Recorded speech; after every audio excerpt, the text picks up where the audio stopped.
Okay, hello everyone. Welcome to another Kent seminar series. Happy to see everybody here in person and some people on Zoom. Today we have Professor Seth Guikema. He's a professor at the University of Michigan in the two departments, the Industrial and Operation Engineering and the Civil and Environmental Engineering. His research focuses on risk, resilience, and equity in communities, natural hazards, and the role of behavior in the evolution of community risk and human trafficking. He has a doctorate and master's degree from Stanford University and another master's from the University of Canterbury, and his bachelor's is from Cornell. Today, he's here to talk to us about equitable access. Let's all welcome Professor Guikema. Well, thank you. And thank you for inviting me. I will share my screen here and we'll get started. Can you see that okay in the room? Yes, sir. All right. Well, thank you all for inviting me. I am Seth Guikema here at the University of Michigan, and today I'm going to be talking about a portion of my research that focuses on access, equity, and resilience. So I'm going to start with a little bit of discussion of terminology, and then talk about one project that we did looking at redlining and housing discrimination, and then jump into more inequities and community resilience to hazards and offer a few closing thoughts. So let's just jump right in. One question that we need to be clear on is what's the difference between equality and equity? And this cartoon that's on the slide, I think helps illustrate this. So you have these three people that want to watch this baseball game. On the left, they all get equal supports. They all get a box the same size to stand on. But for one of these three kids that want to watch the game, that doesn't help. They still can't see the game. The fence is still in the way. In the middle, now we're looking at equity in outcomes, so equal access to the game. So the shorter person gets a second box to stand on. Now they can all watch the game. And then on the right, we just remove the systematic barrier, remove the solid fence and put up a chain link fence so that they can see the game. So this helps illustrate, at least at a high level, kind of this difference between equality and equity. And when we talk about inequities in resilience, we have to keep this in mind. Okay, so just a few definitions. We can look at the dictionary definitions, right? So inequality is difference in size, degree, circumstance, et cetera. Inequity, if you look at a dictionary, a little less helpful, lack of fairness or injustice, because injustice also in some dictionaries is also lack of fairness or injustice. But let's think about this in a different framing and think about this in the context of access to resources after a natural hazard occurs. So you could think, well, inequality is difference in access to resources, where inequity arguably could be access to resources that are not in line with what is needed to provide individual potential. I'm sorry, can you all hear me okay? Yes. Yeah, okay. And then injustice would be inequitable access due to an unfair or unjust act. Okay, but what is risk when we talk about risk and resilience? Well, risk analysis really seeks to answer four basic questions. What are the outcomes? That is, what can happen? How likely are these, and what's the knowledge base that underlies them? What are the consequences? How bad is it? And what can we do to manage risk? So when we talk about risk, it has to include some concept of the uncertainty, sometimes measured by probability, sometimes not, about the outcomes and the consequences of those outcomes. And when we think about managing risk, we're managing many different competing goals. And when we think about resilience within a community, we're also thinking about lots of different competing goals. Okay, so this is a thought experiment. It's one I use, so I have a different line of research that's on human trafficking. So this is a thought experiment that I use in talks in that context, but I think it helps illustrate this point reasonably well. So this is a thought experiment, not a real situation, but let's say law enforcement responds to a domestic violence call. They remove the female victim from the situation, don't charge her with any crime, and provide her with phone numbers to call for support. Now think about this in three different situations. The law enforcement officers did the same thing in each of these three situations, and the question is this equitable and just? First situation, the victim is there on a Tinder date gone bad. She has her own apartment and support network. The victim is there on a paid date as a commercial sex worker. She has her own apartment and support network. The third, the victim is a human trafficking victim. She does not have an apartment, has limited support network, might not even have her own immigration documents because they've been taken or held for her, and has limited resources. So I think many of us would argue that the treatment is equal, but the outcome is not equitable. the support provided is not equitable in these three situations. So when we think about equity and equality, we have to consider this difference within a community as well. Okay, so I'm going to start by talking about something a little bit different than resilience. And this is work that was published in the Journal of Applied Geography looking at discriminatory housing policies and practices in the US, because this kind of sets the stage for thinking about spatial patterns within communities. So in the US, we've had a long history of discriminatory housing policies. Some of these are at the neighborhood level, like racially restrictive housing covenants, deed restrictions. So if you buy a house, you can't sell it to people from a certain race or a certain immigrant population, so-called neighborhood improvement organizations. And some of it is more at the institutional level. So refusals to grant mortgages or loans or charge really high rates. And then something called redlining. So if you don't know what redlining is, I'm going to give you a brief overview. And we're going to be looking at the patterns today and how they compare to these redlining patterns. So what is redlining? Well, in the 1930s, the US government created something called the Homeowners Loan Corporation. And they went through approximately 200 cities, neighborhood by neighborhood, and assigned each neighborhood a grade. And this grade was supposed to be for the worthiness of issuing a mortgage there. And so they had 4 grades, A, B, C, and D, D often termed red. So an A neighborhood is a hotspot for growth, new well-planned section. B is still it's completely developed, but it's still good. Then you get to C and D. And one of their criteria for designating something C or D was this, quote, infiltration of a lower grade population, by which they usually meant Black or immigrant populations from certain immigrant groups. So this was a very discriminatory policy in the 1930s. This was a long time ago. The Supreme Court struck it down. And then there's been a successive set of gradually weakened policies since then. So what do we know from the literature about the persistent effects of redlining? Well, there are studies that have looked at redlining and then compared it to patterns we see today, well, at the time they did their analysis, but they tend to focus on one city or a small number of cities and one outcome. So there's been research looking at insurance policies, subprime lending, mortgage acceptance rates, racial composition, and comparing these to these redlining maps. Now, this last one did look at a lot of cities. And then there's some that look at specific types of health or education type outcomes, for example, breast cancer survival rates or access to employment. But there hasn't been kind of this larger look at lots of different types of outcomes over a number of different cities. So what we did was we said, okay, well, let's do that. Let's look at a set of cities. And we looked at these 14 cities, selected to span a range of geographies, sizes, income levels, gentrification, to try and get a picture of how redlining is reflected in patterns we see today in cities. So we looked at 12 variables at the census tract level. One set of variables came from the CDC 500 Cities project. We had outcome type variables like chronic heart disease, diabetes, obesity, and we had behavioral variables like what fraction of the population gets an annual checkup, what fraction are regular smokers, what fraction of no leisure time physical activity. And then we had another set of variables from the American Community Surveys. And these are 5-year estimates from 2015. And this is things like percentage below the poverty line, percentage unemployed, high school graduation rates, et cetera.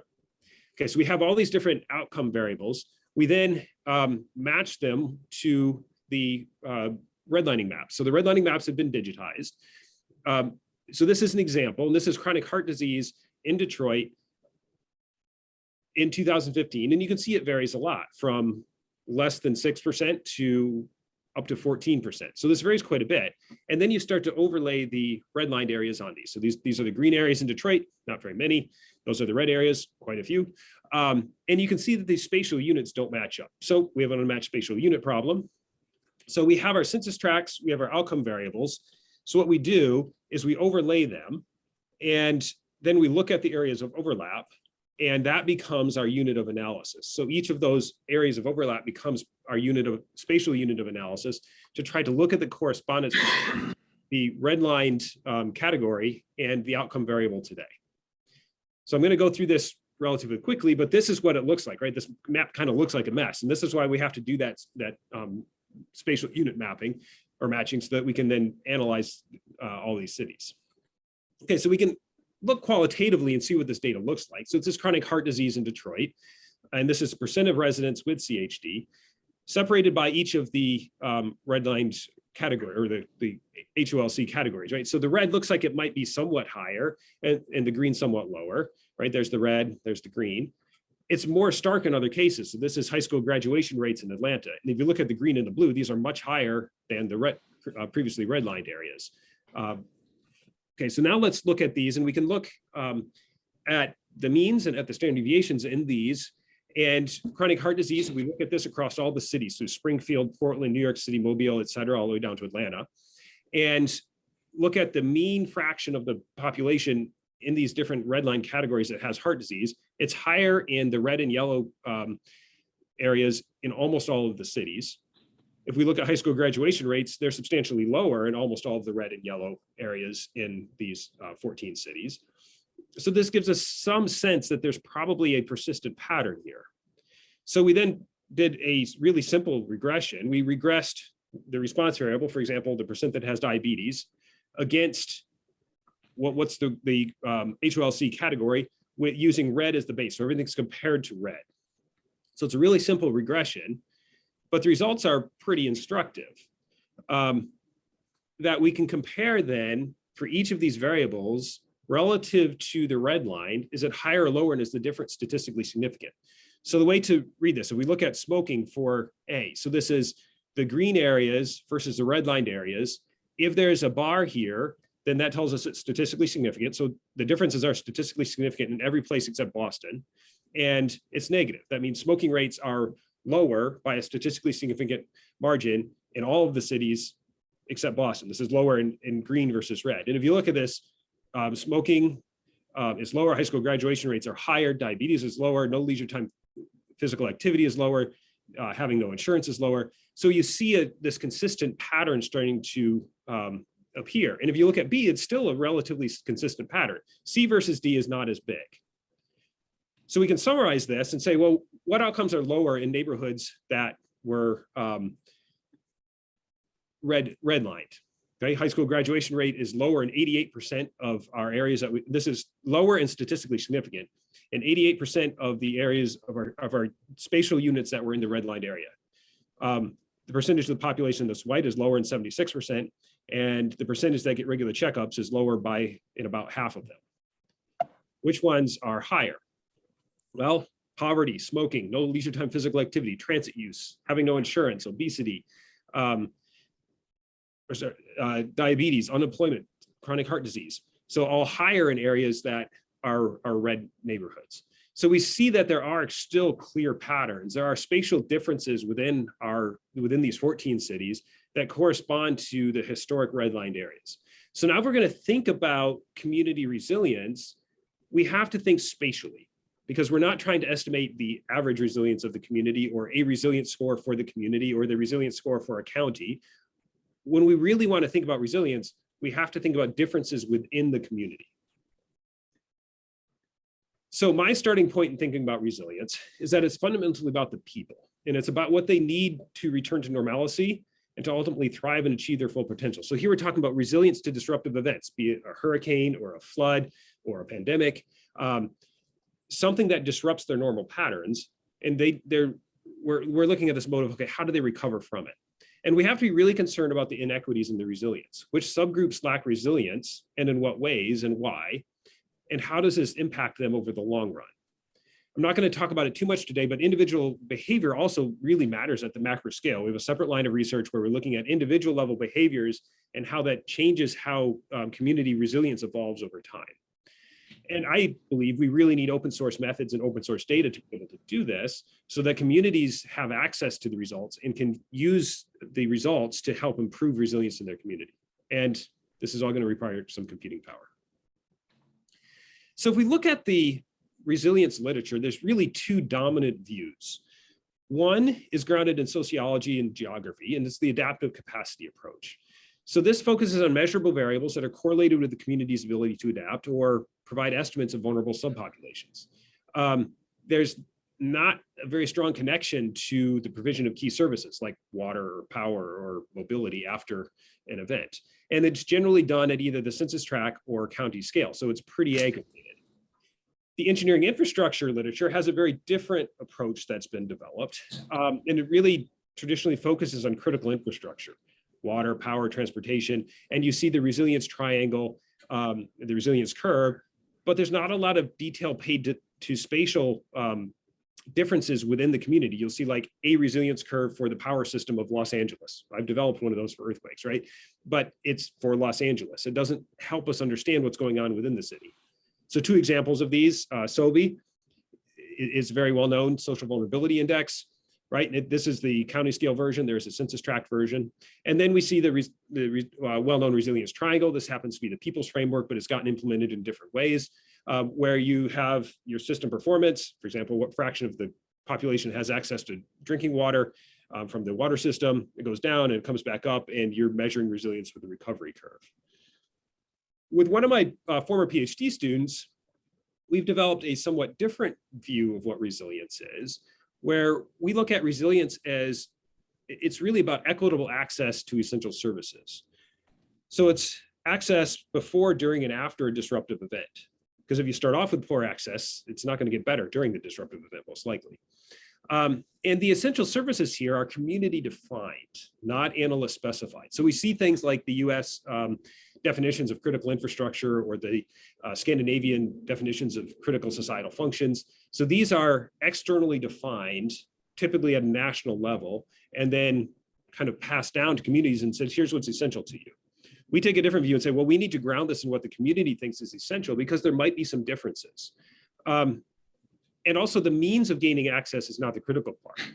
Having access is, and there can be different ways of getting that access.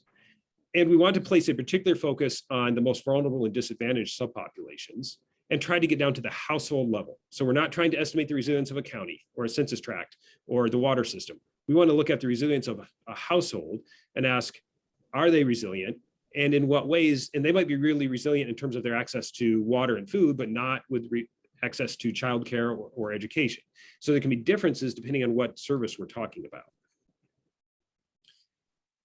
Okay, so this all starts by having to define what is essential to a community. So we are currently working through a survey-based approach to try to do this. And we have a survey that we've conducted in Puerto Rico, one of my PhD students who's from there.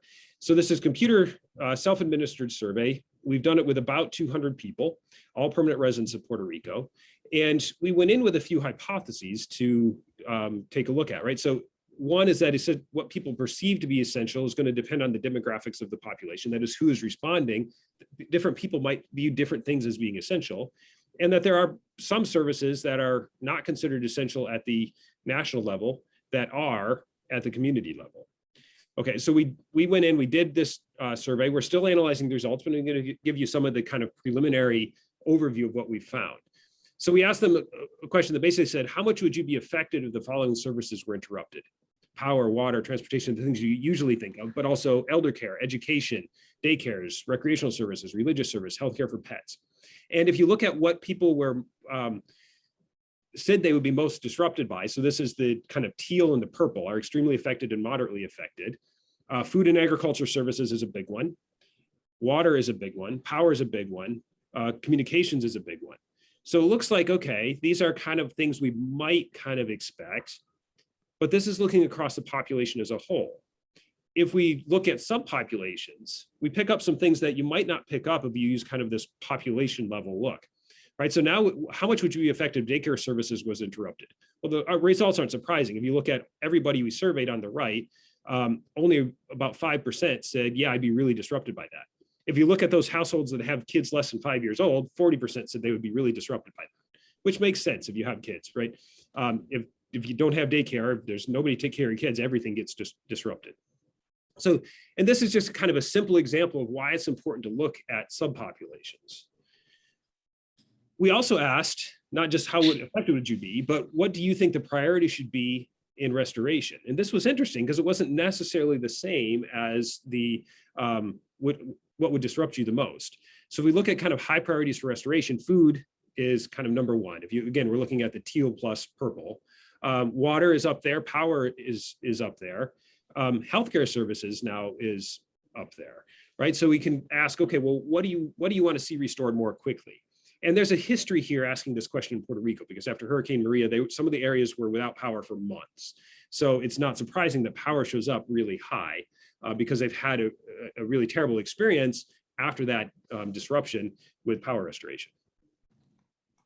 Then we asked, okay, well, select the services that are considered most important to you.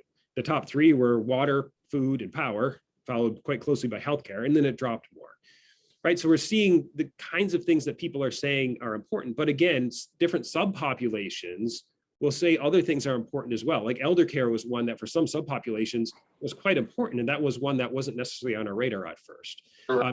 In one community, it's an island off of Puerto Rico, then some other things show up as being particularly important that weren't on kind of mainland Puerto Rico.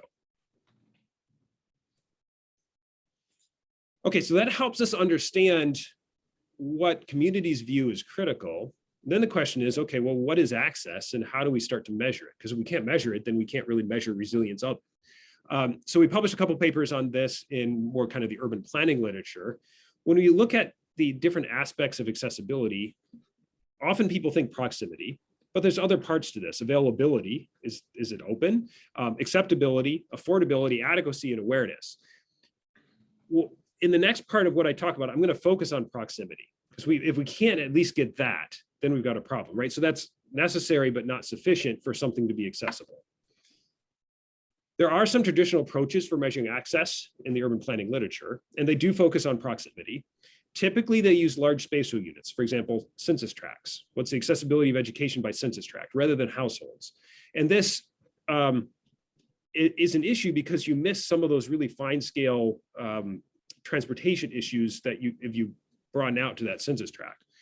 They tend to use arbitrary thresholds, like, okay, you have access if you're within 400 meters or 800 meters. And sometimes they even use Euclidean distance rather than some type of a routed network distance or time. Okay, so the approach we developed, again, using just publicly available information and trying to get access estimated at the individual building level. So we want every building in that community, what's their accessibility to service X, whatever X is, say it's a park, right? We started doing this in green space. Okay, so what do? Well, we get our input data. So we use open source data like OSM, or you can scrape Google through their API to get the locations of the types of services you're interested in, schools or parks or libraries or daycares, whatever it is. Then we get the building shape files. Those are generally available for most cities in the US. Then we define our access points, and we use an open source router. We use OSRM, but you could use others for different travel modes. If the transportation system is disrupted, then you have to go in and change the accessibility of those links. In an undisrupted network, you can just use this straight router. And that gives us, so what we then do is we say, okay, well, for that individual building, we pick the 10 service points that are the 10 closest by Euclidean distance, and then we use the router to get the actual network travel times or distance, depending what you're doing, from that building to each of those 10, then take the smallest of that, smallest travel time, for example, as our accessibility metric for that building to that service. And then you run this over the entire city. So we started doing this with Baltimore, and you might have 600,000 buildings, each is at calculating the route to the 10 closest things. So it becomes a very computational effort. And then we can apportion the demographics to downscale from the block or block group back down to the building level to assess equity.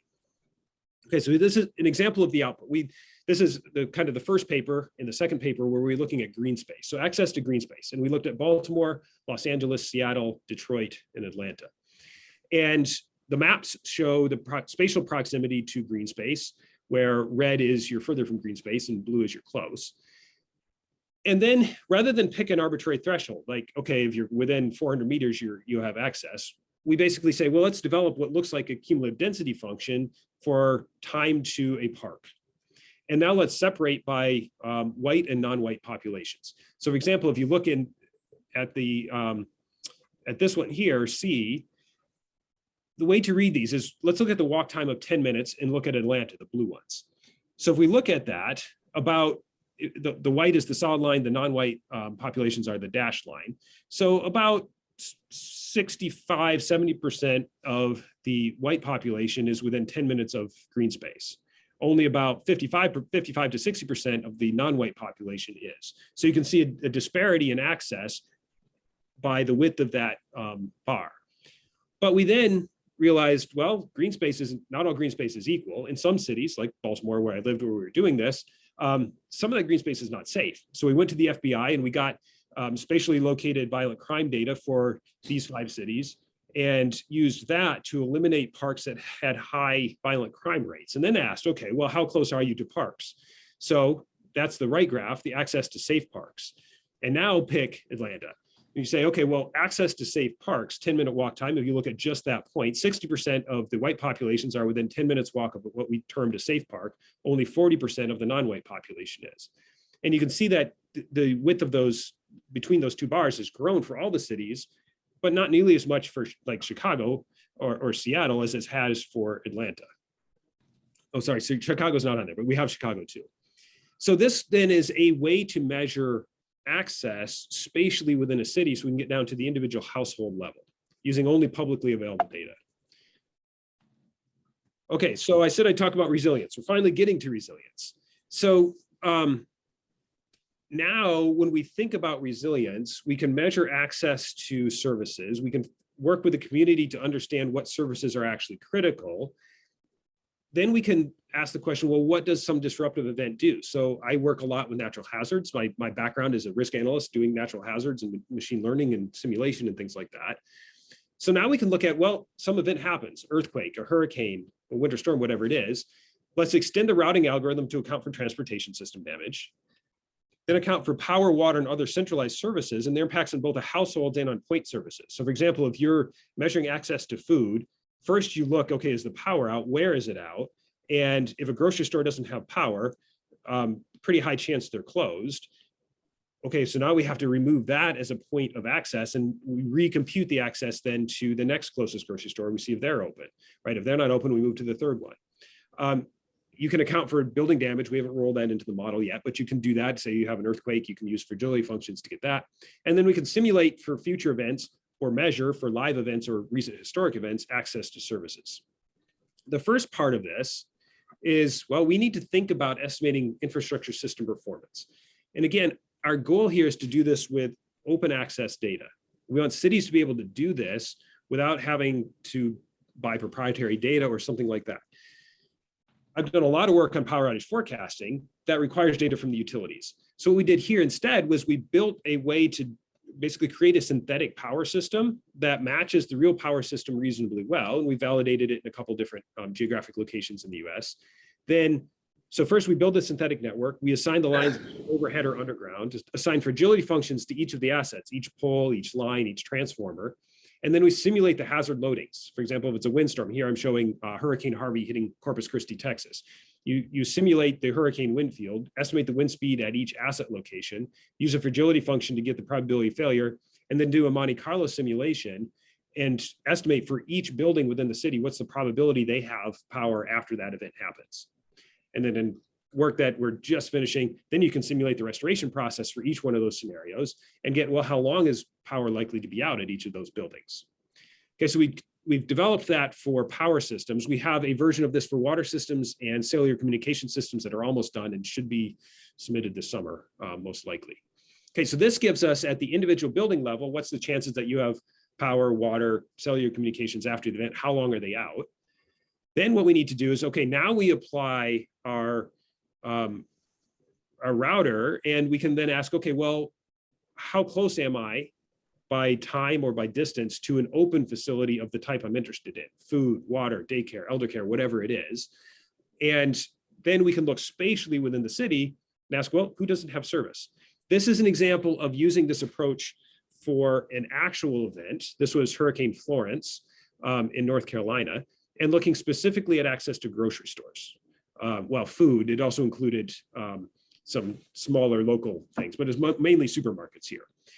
So this was using actual data. And part of the challenge working with real events and things like grocery stores is that they don't report if they're open or closed in any public way. It's not like they have a website that says we're open now or we're down now, at least most of them don't. So the PhD student just started calling them and just kept calling each grocery store every day, several times a day until they opened, and then recorded when they were open and closed. So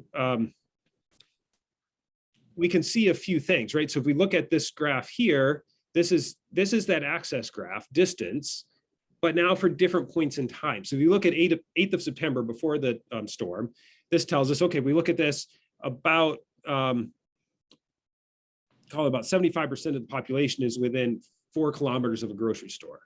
If we look just after landfall on the 16th of September, that drops substantially. So it's maybe 20% of the population is within 4 kilometers of a grocery store. So we've got large fractions of the population that were within 4 kilometers that now are not. And then you can see the recovery. So on the 18th, you can see that coming back, but it's not all the way back yet because some grocery stores are still closed. Now this could be closed because of damage, could be closed because of lack of power, could be closed because of lack of supplies. And we can also look at this over time, and that's the bottom graph here, right? So we start from 8th of September, pre-event, hurricane landfall was on I believe it was on the 14th. And then you can look at the recovery over time and you can see the different fractiles. So in the bottom of this graph is the 90th percentile and the top is the 10th percentile. And you can see this recovery after the event happens and how long it takes to get access back. So this is an example of using it for a historical event. And this is where this is still a work in progress because now we're going forward and saying, okay, well, now can we simulate future events so we can get a picture of what this might look like and under which types of events. So if you look at hurricanes, well, you could look at different types of hurricanes, different strengths, different landfall locations, and look at the impacts on that community and start to ask questions like, well, if I see that I'm not satisfied with the degree of access to some particular service afterwards, is there something I can do about this? Can I move in emergency supplies into some of these less areas with poor access? Can I somehow strengthen these areas? For example, one interesting thing is the state of Wisconsin was concerned about the ability to clear snow because their snowplows needed fuel, but after a big winter event with lots of wind, they had an experience where the gas stations lost power. They couldn't refuel the snowplows, so then they had a problem. So part of their solution was, well, we're going to select certain gas stations and we're going to provide them with a backup generator so that they can pump fuel for our snowplows after a big event. And then they tried to strategically choose where in the state to do this so that they could keep their snowplows fueled to clear the roads. So this is one example of kind of a forward-looking resilience measure. That one, as far as I'm aware, wasn't based on any particular modeling. It was based on the experience of not being able to clear the roads after a particular event. But this gives a sense of where we're going with this. Okay, looks like I'm about on time for the 35 minutes you suggested, but so looking at the big picture, inequities do exist in US urban spaces, and they're persistent. If we compare those 1930s, a long time ago, those redlining maps with the patterns we see today, there are still persistent differences within US cities, at least the ones we studied. And we need to carefully consider these when we think about risk and resilience and recovery from interruptive events. Because if we don't, we might be leaving large parts of our cities behind. And these kind of aggregate measures at the city scale or the census tract scale or the county scale hide these inequities and resilience. Some of the impacts that we saw in the first paper that I talked about are really multi-generational, right? Those redlining maps were over 80 years old now. We still see those patterns today. Also, disruptive events such as pandemics and natural hazards can really have different impacts based on the abilities of the individuals to respond. We've looked at access. Can you get access to the services you need? That doesn't necessarily mean you have the resources to take advantage of that access. If you only look at access by car, then you're going to leave behind the people who don't have a car. So that's a problem. So you have to look at access by multiple modes and figure out what that means for your population. We also need to be more complete in how we frame and think about resilience in our urban spaces and how we think about access so that it's not this kind of aggregate measure. So if you get nothing else out of this, it's good. Let's get beyond aggregate measures. Let's try to get down to that individual household level so we can understand how a household responds to these events, how a household has access or not into what sorts of services, because it can differ quite a bit. Okay, I will stop there and take questions.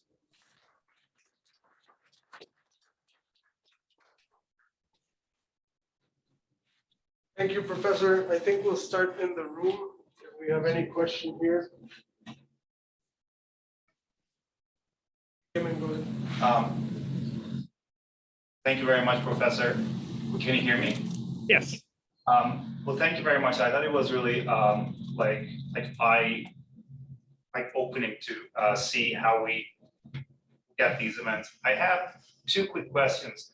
The first one is, you are looking at how close somebody is to, let's say, a school, a hospital, but we also know that not all schools and hospitals are the same.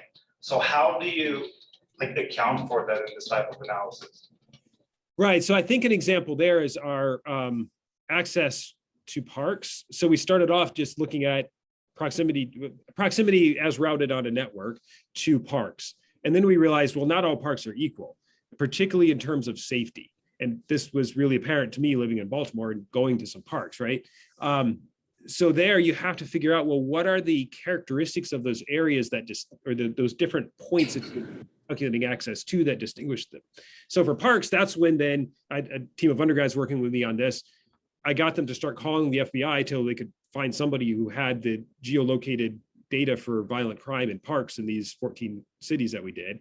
And they sent us a data DVD and we put it in, and we then started asking, well, what's an appropriate threshold to say a park is safe or not? Or should we have multiple thresholds? And then you can start to see the differentiation of access based on, okay, just any old park versus a park that has relatively low violent crime. I've been envisioning if you look at schools, you could do something different. There's various ratings of school quality out there. Greatschools.org is one that's pretty widespread. There's others, right? And you could look, okay, well, who has access to a school above with standardized test scores above a certain amount, if you like standardized test scores, or the great schools rating, or whatever quality metric you want to apply. But that still only gets at part of access. Right now we get proximity and acceptability. There's still some other things, right? Do you know about it? You might be close to a grocery store that has a good selection, but you might not know it's there because it's a small little neighborhood store. So we haven't dealt with that part of this at all yet either. It's a really good question though. Thank you very much. I have a second question, if that's okay. You have talked about the resilience part. Have you looked at which parts of the population, for example, we should first give the power to? Like, should it be the people that are most disadvantaged or the total number? Like, do you have an idea about how we should go about solving that? So I have done a lot of work sponsored by power utilities, modeling basically power outage forecasting and modeling restoration with them and using their data. And it is really a value judgment deciding who should get power first. Most utilities have an established prioritization rule that is relatively consistent, and there's some variations, but most of them are going to first get power back to critical facilities, hospitals, fire stations, police stations, things like that. Some of them will then go and restore power to commercial corridors that contain grocery stores. And then most of them, and this is for the bulk of the restoration after you get through kind of these first two phases, most of them will basically going to say, I'm going to restore power to the most people as quickly as I can without differentiating who it is. In theory, there's some variations to this. One utility told me they restore Oprah's house first because otherwise she complains on TV. But their goal, their stated goal, is to restore, basically maximize the number of people they get on as fast as they can, which means you're going to go restore power to those areas where there are higher population densities and lower damage. So if you're like me and live out in the country, not in an urban area, my outages tend to be a bit longer because they're going to go restore the city of Ann Arbor first before they come out to restore my house. There is some variation in those rules, but most utilities have something like that. Is that the optimal rule? Probably not. But what is optimal then depends on how you value different subpopulations. That makes sense. Thank you. I'm answering your question by not answering your question. Yeah, no, thank you. I see we have a question in Zoom. Shall I take that one next? Yes, please. Professor Oyang, if you want to unmute and ask, that would be fine too. Okay. Well, first of all, thank you for the very nice presentation. I just, if I understand correctly, you are measuring the accessibility by sort of a distance or some of the cost measure, but under disasters, there normally will be competition among the communities. And then I think the previous question also hinted toward that direction. Who do you provide to first with priority?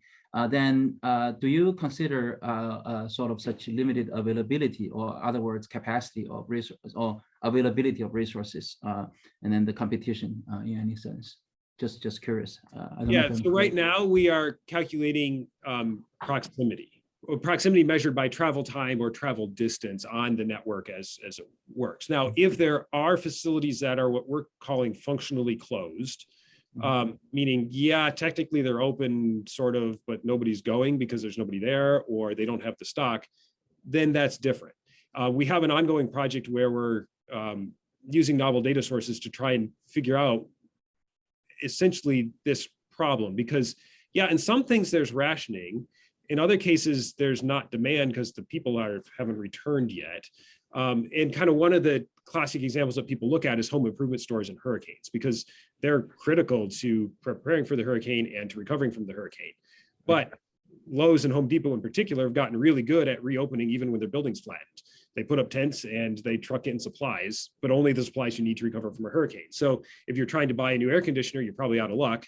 But if you're trying to get plywood to patch your house, they'll probably have it. So it's a complicated problem. Right now, we don't include that, but it's certainly something that is a real problem for certain types of disasters.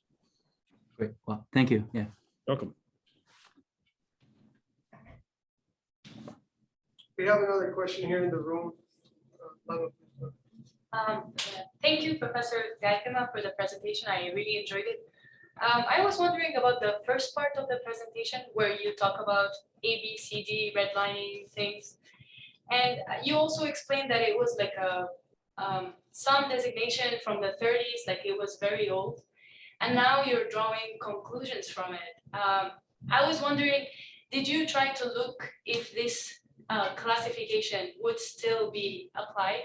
Like if this classification would still be valid on the population that is there right now? Maybe it changed, and so drawing conclusions from it would also change. So the question we were asking, and this is a good question. So we submitted this paper to a geography journal. So a bunch of engineers submitting to a geography journal leads to interesting feedback from the reviewers, which led us to really digging into geography theory on some of this stuff and learning a lot. So it was instructive. We were really asking the question, in the 1930s, there was this instantiation of a discriminatory housing policy.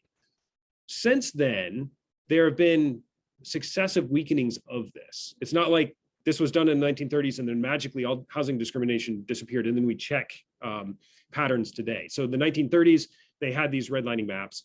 The Supreme Court struck that down at some point, I forget the year. Okay, so the response was, well, we'll do something else that the Supreme Court hasn't struck down yet. We'll make everybody who moves into this area sign restrictive housing covenants that legally prohibit them from selling to anybody who's not white, for example. This is a dominantly white neighborhood. Okay, so the Supreme Court strikes that down. Okay, well, we can't do that. So now we'll do something else to weaken that. And this whole process continued arguably into the 60s.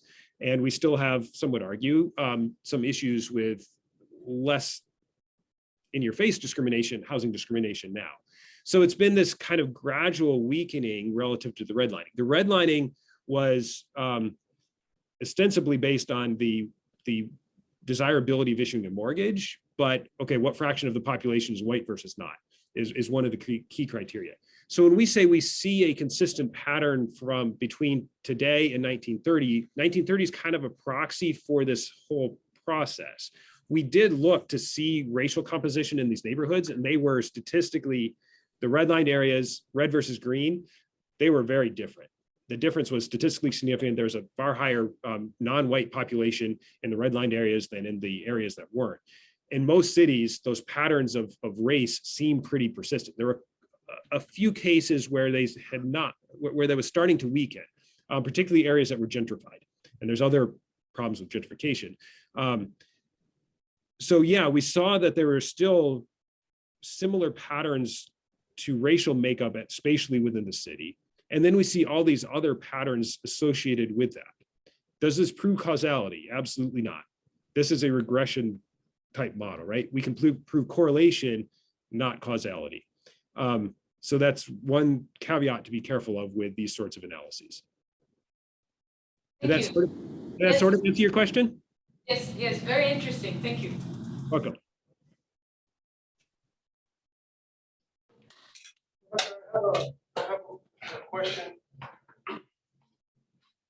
wondering, it's a follow-up from a previous question. You mentioned that most utilities, utility providing companies, if, for example, there's an outage, they restore based on the most people basis or criteria. But you said that in some cases that wouldn't be optimal. And then I'm questioning myself, how would you justify not restoring power to the most people? Right. So to be clear, they base it on basically the rapidity with which they can restore customers, which decisions, so you can allocate crews to different areas. Where do I put them to get the most people on as quickly as possible? That's a general rule. It's not universal, and this is power utilities I'm talking about, not water, not other things, just power. We've done some work with Los Angeles District of Water and Power to try and optimize their post-earthquake restoration process. So then the question is, what's the objective function? Right, this really comes down to what's the objective function. We can solve the optimization problem. That's an OR problem. I can find people smarter than me at optimization to solve that. But the real question is, well, what is it you're trying to do? If what you're trying to do is minimize customer minutes interruption, yeah, you do what utilities do. And this is one of the metrics they have to report to their regulators. So this is part of the reason they do it. But you could say, well, maybe what I want to do is restore power to the people least able to deal with that power outage. Right. So if I know some fraction of my population has generators, and it tends to be the wealthier areas because they're the ones who can afford it, well, let's go restore power to the areas that are less likely to have generators first. And then we'll go restore power to those other areas. Plus, they probably have more resources and can deal with it. So that's one approach that I've heard some people argue for. It's not what utilities do. Another approach could be to say, well, I'm going to restore power to dense downtown commercial areas so that people can get back to work first. And then I'll go get the residential areas. I've heard one utility say they tried to do that. So there is some variability in it, but it really comes down to what is your objective function for that problem you're solving.